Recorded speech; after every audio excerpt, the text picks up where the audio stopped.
Huge thanks for sticking around, because today I want to talk about something deceptively simple that can completely make or break your video performance: the right hook. Seriously, those first 1 to 3 seconds of a clip are the make or break moment that decides whether a viewer scrolls past your content or locks in to watch more. For every single creative test I run, I make sure to have at least 2 to 4 hook variations prepared ahead of time.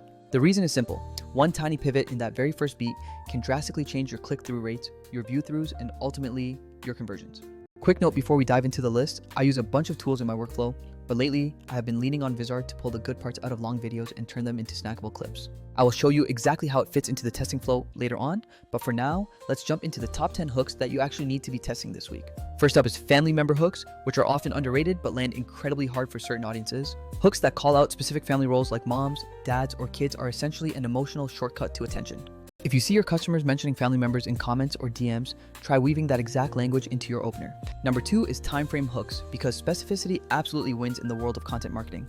Whether you say you used it for 7 days or fixed something after 3 weeks, these precise time claims make your content feel significantly more believable. If your product gives people fast wins, make sure you shout that out right in the very first beat. Moving on to number 3, we have demographic hooks, where you call out the crowd directly.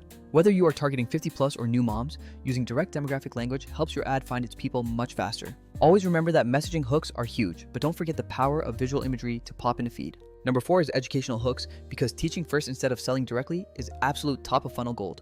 Think about things your customers need to know before buying, like how to avoid specific mistakes or 3 things they did not know about your product type. Next is number 5, the regret hook, which is one specific word I absolutely love to test. Phrases like, "I regret not buying this sooner," tap into the psychological concept of loss aversion.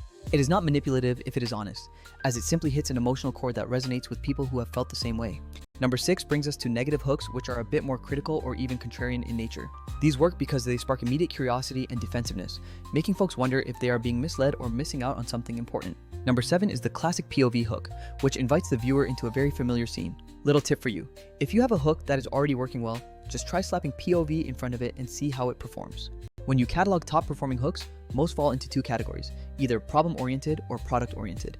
Problem hooks are great for upper funnel users who recognize their pain, while product hooks speak to those who are already product aware. Number 8 is superlative hooks, where you use words like best, strongest, or fastest to grab attention. These hyperbole-heavy hooks tend to catch people who are actively comparing options and need that final nudge. Number 9 is the twist the knife hook, where you don't just name the problem, you make it feel worse. By heightening the emotional friction, you make your solution look incredibly urgent to the viewer. Rounding out the list at number 10 is viral hooks, like mentioning that something went viral on TikTok. People naturally want it to be part of what is trending, and viral framing gives them the social permission to pay attention to your clip. In my practice, I always test a spread: a problem hook, a product hook, a wildcard, and a control. This is where Vizard slides into the workflow, helping me avoid scrambling to find the right viral moment manually. Instead of scrubbing hours of raw footage, Vizard auto-detects high engagement segments and pulls viral-worthy clips for me. Traditional editing tools are great, but they are manual and time-consuming, while scheduling tools lack the creative discovery piece. Vizard combines that discovery, editing, and scheduling loop so you can test 10 or more hooks across platforms very fast. If you are feeling overwhelmed about where to start, pick one product hook, one problem hook, one educational hook, and one wildcard. Run them for a week, let the engagement data guide you, and then double down on the angle that performed the best. So which of these 10 hook types are you going to try testing next? Drop a comment or DM me your wildest hook idea, and I will tell you exactly which one I would test first. I will see you all next week with another breakdown.